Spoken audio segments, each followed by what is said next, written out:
Today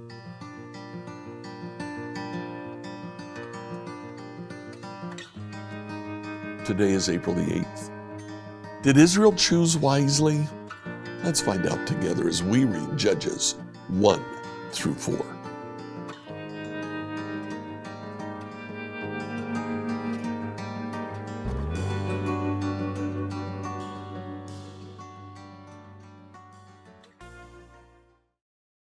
Today in our reading, we'll find out that Israel did not do what Joshua had told them to do. They did not choose wisely. Although we start out with Judah and Simeon conquering the land, beginning in verse 19, what we begin to see is the people of this tribe took over possession of their land, but verse 21, the tribe of Benjamin failed to drive out the Jebusites.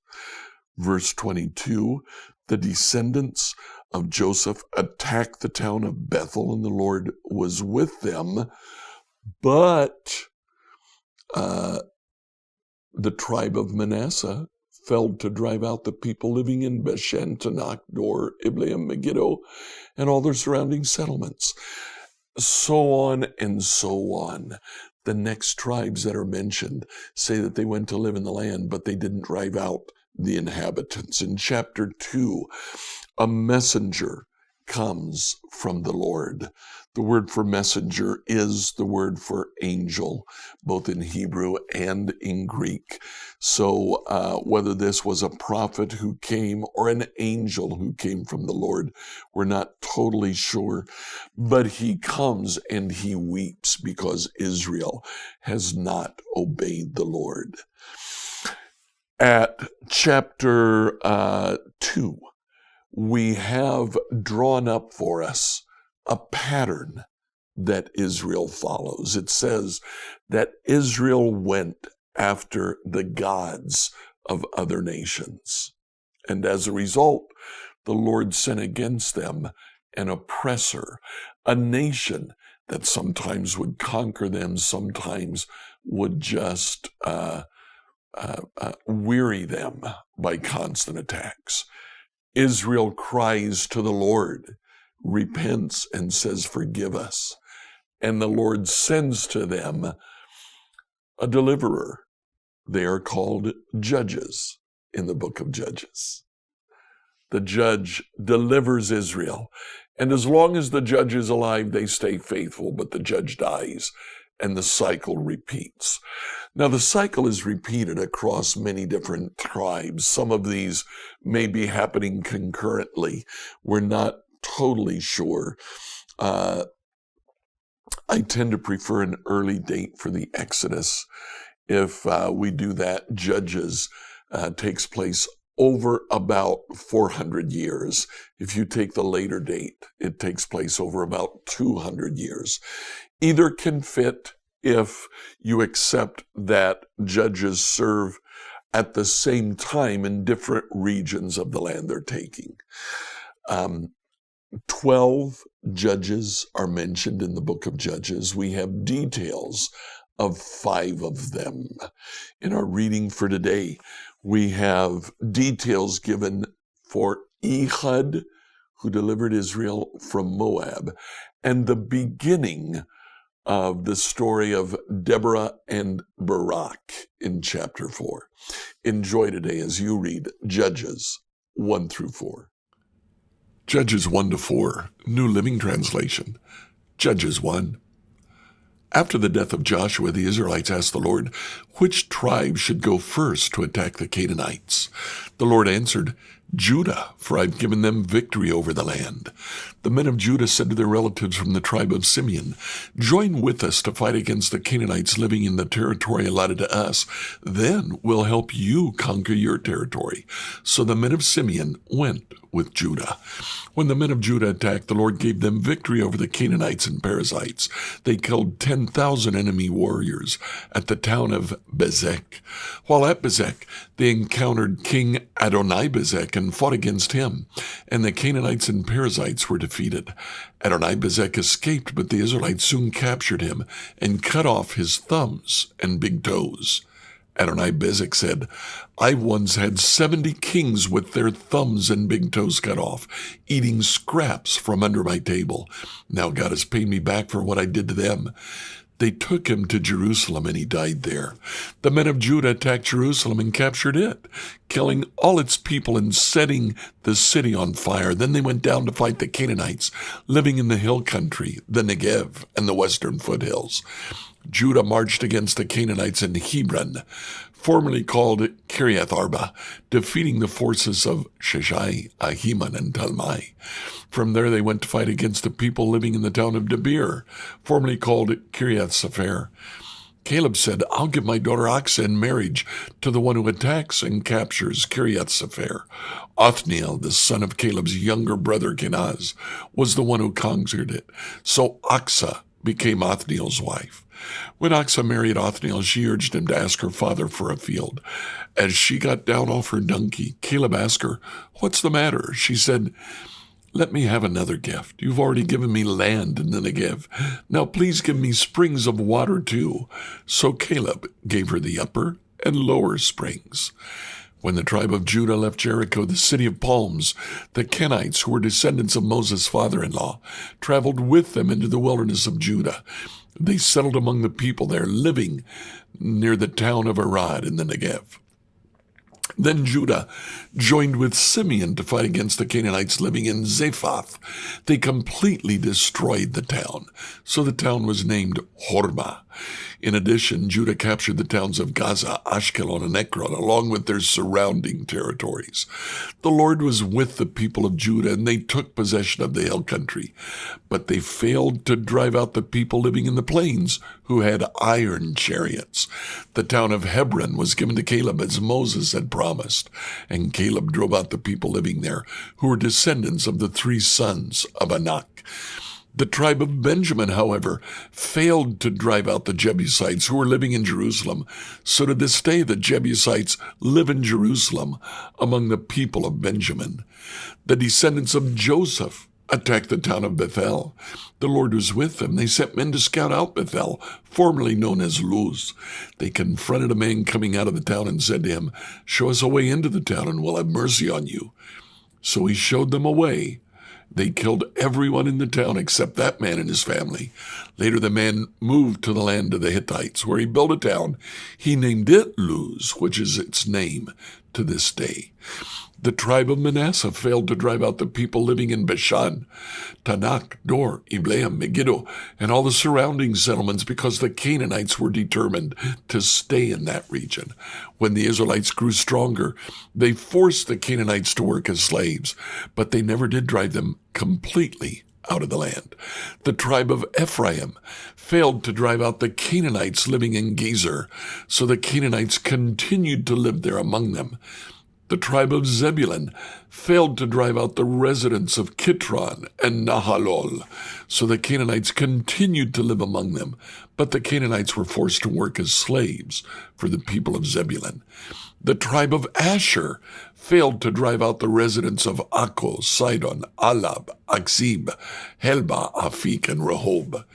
Instead, the people of Asher moved in among the Canaanites, who controlled the land, for they failed to drive them out. Likewise, the tribe of Naphtali failed to drive out the residents of Bethshemesh and Bethanath.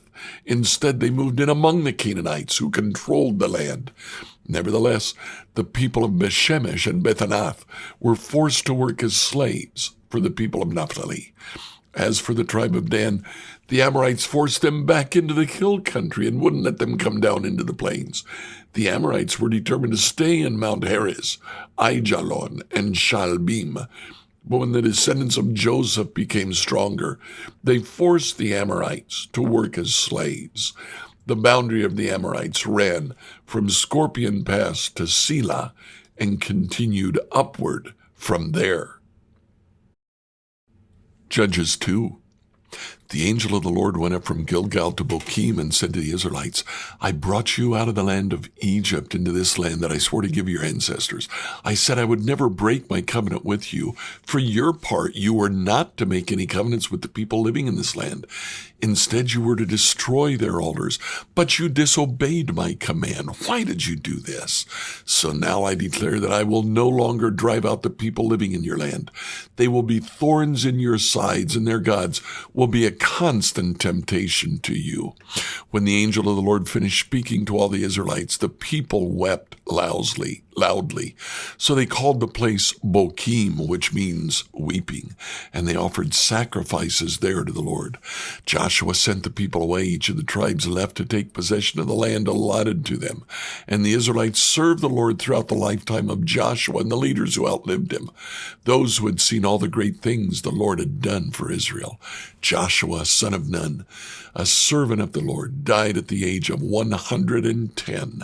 They buried him in the land he had been allocated in Timnath-Serah, in the hill country of Ephraim, north of Mount Gash.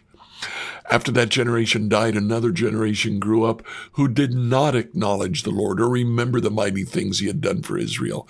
The Israelites did evil in the Lord's sight and served the images of Baal. They abandoned the Lord, the God of their ancestors who had brought them out of Egypt. They went after other gods, worshiping the gods of the people around them. They angered the Lord. They abandoned the Lord to serve Baal and the images of Ashtoreth. This made the Lord burn with anger against Israel, so he handed them over to raiders who stole their possessions. He turned them over to their enemies all around. They were no longer able to resist them. Every time Israel went out to battle, the Lord fought against them, causing them to be defeated, just as he has warned. And the people were in great distress. Then the Lord raised up judges to rescue the Israelites from their attackers. Yet Israel did not listen to the judges, but prostituted themselves by worshiping other gods. How quickly they turned away from the path of their ancestors, who had walked in obedience to the Lord's commands. Whenever the Lord raised up a judge over Israel, he was with that judge and rescued the people from their enemies throughout the judge's lifetime. For the Lord took pity on his people who were burdened by oppression and suffering. But when the judge died, the people returned to their corrupt ways, behaving worse than those who had lived before them. They went after other gods, serving and worshiping them. They refused to give up their evil practices and stubborn ways. So the Lord burned with anger against Israel. He said, because these people have violated my covenant, which I made with their ancestors, and have ignored my commands, I will no longer drive out the nations that Joshua left unconquered when he died. I did this to test Israel, to see whether or not they would follow the ways of the Lord as their ancestors did. That's why the Lord left those nations in place. He did not quickly drive them out or allow Joshua to conquer them after all. Judges 3. These are the nations that the Lord left in the land to test those Israelites who had not experienced the wars of Canaan. He did this to teach warfare to generations of Israelites who had no experience in battle. These are the nations, the Philistines, those living under the 5 Philistine rulers, all the Canaanites, the Sidonians, and the Hivites living in the mountains of Lebanon, from Mount Baal Hermon to Lebo Hamath. These people were left to test the Israelites, to see whether they would obey the commands the Lord had given to their ancestors through Moses. So the people of Israel lived among the Canaanites, Hittites, Amorites, Perizzites, Hivites, and Jebusites, and they intermarried with them. Israelite sons married their daughters. Israelite daughters were given in marriage to their sons, and the Israelites served their gods. The Israelites did evil in the Lord's sight. They forgot about the Lord their God. They served the images of Baal and the Asherah poles. The Lord burned with anger against Israel. He turned them over to King Cushan-Rishathaim of Aram Naharaim. The Israelites served Cushan-Rishathaim for 8 years. But when the people of Israel cried out to the Lord for help, the Lord raised up a rescuer to save them. His name was Othniel, the son of Caleb's younger brother Kenaz. The Spirit of the Lord came upon him, and he became Israel's judge. He went to war against King Cushan-Rishathaim of Aram, and the Lord gave Othniel victory over him. So there was peace in the land for 40 years. Then Othniel, son of Kenaz, died. Once again, the Israelites did evil in the Lord's sight. The Lord gave King Eglon of Moab control over Israel because of their evil. Eglon enlisted the Ammonites and the Amalekites as allies, and then he went out and he defeated Israel, taking possession of Jericho, the city of palms, and the Israelites served Eglon of Moab for 18 years. But when the people of Israel cried out to the Lord for help, the Lord raised up a rescuer to save them. His name was Ehud, son of Jerah, a left-handed man of the tribe of Benjamin. The Israelites sent Ehud to deliver their tribute money to King Eglon of Moab. So Ehud made a double-edged dagger that was about a foot long, and he strapped it to his right thigh, keeping it hidden under his clothing. He brought the tribute money to Eglon, who was very fat. After delivering the payment, Ehud started home with those who had helped carry the tribute. But when Ehud reached the stone idols near Gilgal, he turned back. He came to Eglon and said, "I have a secret message for you." So the king commanded his servants, "Be quiet," and he sent them all out of the room. Ehud walked over to Eglon, who was sitting alone in a cool upstairs room. And Ehud said, "I have a message from God for you." As King Eglon rose from his seat, Ehud reached with his left hand, pulled out the dagger strapped to his right thigh, and plunged it into the king's belly. The dagger went so deep that the handle disappeared beneath the king's fat. So Ehud did not pull out the dagger, and the king's bowels emptied. Then Ehud closed and locked the doors of the room and escaped down the latrine. After Ehud was gone, the king's servant returned and found the doors to the upstairs room locked. They thought he might be using the latrine in the room, so they waited. But when the king didn't come out after a long delay, they became concerned and got a key. When they opened the doors, they found their master dead on the floor. When the servants were waiting, Ehud escaped, passing the stone idols on his way to Seirah.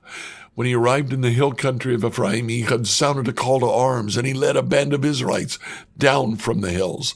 "Follow me," he said, "for the Lord has given you victory over Moab, your enemy." So they followed him, and the Israelites took control of the shallow crossings of the Jordan River across from Moab, preventing anyone from crossing. They attacked the Moabites and killed about 10,000 of their strongest and most able-bodied warriors.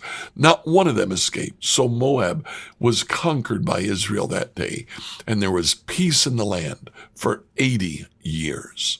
After Ehud, Shamgar, son of Anath, rescued Israel. He once killed 600 Philistines with an ox goad. Judges 4. After Ehud's death, the Israelites again did evil in the Lord's sight. So the Lord turned them over to King Jabin of Hazor, a Canaanite king. The commander of his army was Sisera, who lived in Harosheth Hagoyim. Sisera, who had 900 iron chariots, ruthlessly oppressed the Israelites for 20 years, and the people of Israel cried out to the Lord for help. Deborah, the wife of Lapidoth, was a prophet who was judging Israel at that time. She would sit under the palm of Deborah between Ramah and Bethel in the hill country of Ephraim, and the Israelites would go to her for judgment. One day she sent for Barak, son of Abinoam, who lived in Kadesh in the land of Naphtali. She said to him, "This is what the Lord, the God of Israel, commands you. Call out 10,000 warriors from the tribes of Naphtali and Zebulun at Mount Tabor. I will call out Sisera, commander of Jabin's army, along with his chariots and warriors, to the Kishon River. There I'll give you victory over him." Barak told her, "I'll go, but only if you go with me." "Very well," she replied, "I'll go with you, but you will receive no honor in this venture, for the Lord's victory over Sisera will be at the hands of a woman." So Deborah went with Barak to Kadesh. At Kadesh, Barak called together the tribes of Zebulun and Naphtali, and 10,000 warriors went up with him. Deborah also went up with him. Now Heber the Kenite, a descendant of Moses' brother-in-law Hobab, had moved away from the other members of his tribe and pitched his tent by the oak of Zananim near Kedesh. When Sisera was told that Barak, son of Abinoam, had gone up to Mount Tabor, he called for all 900 of his iron chariots and all of his warriors. They marched from Harosheth Hagoyim to the Kishon River. Then Deborah said to Barak, "Get ready, this is the day the Lord will give you victory over Sisera, for the Lord is marching ahead of you." So Barak led his 10,000 warriors down the slopes of Mount Tabor into battle. When Barak attacked, the Lord threw Sisera and all his chariots and warriors into a panic. Sisera leaped down from his chariot and escaped on foot. Then Barak chased the chariots and the enemy all the way to Harosheth Hagoyim, killing all of Sisera's warriors. Not a single one was left alive. Meanwhile, Sisera ran to the tent of Jael, the wife of Heber the Kenite, because Heber's family was on friendly terms with King Jabin of Hazor. Jael went out to meet Sisera and said to him, "Come into my tent, sir. Come in. Don't be afraid." So he went into her tent and she covered him with a blanket. "Give me some water," he said. "I'm thirsty." So she gave him some milk from a leather bag and covered him again. "Stand at the door of the tent," he told her. "If anyone comes and asks you if there's anyone here, say no." But when Sisera fell asleep from exhaustion, Jael quietly crept up to him with a hammer and a tent peg in her hand. Then she drove the tent peg through his temple into the ground, and so he died. When Barak came looking for Sisera, Jael went out to meet him. She said, "Come and I'll show you the man you're looking for." He followed her into the tent and found Sisera lying there, dead, with the tent peg through his temple. So on that day, Israel saw God defeat Jabin, the Canaanite king, and from that time on, Israel became stronger and stronger against King Jabin until they finally destroyed him. Like, follow, and subscribe to this devotional on whatever platform you use to listen to it. Email your questions to us at questions@becomehope.com. Tomorrow, we'll look at the book of Psalms. Enjoy tomorrow in the church of your choice. If you live in the Greenwood area and you're looking for a church, come visit us. Check out our website at becomehope.com.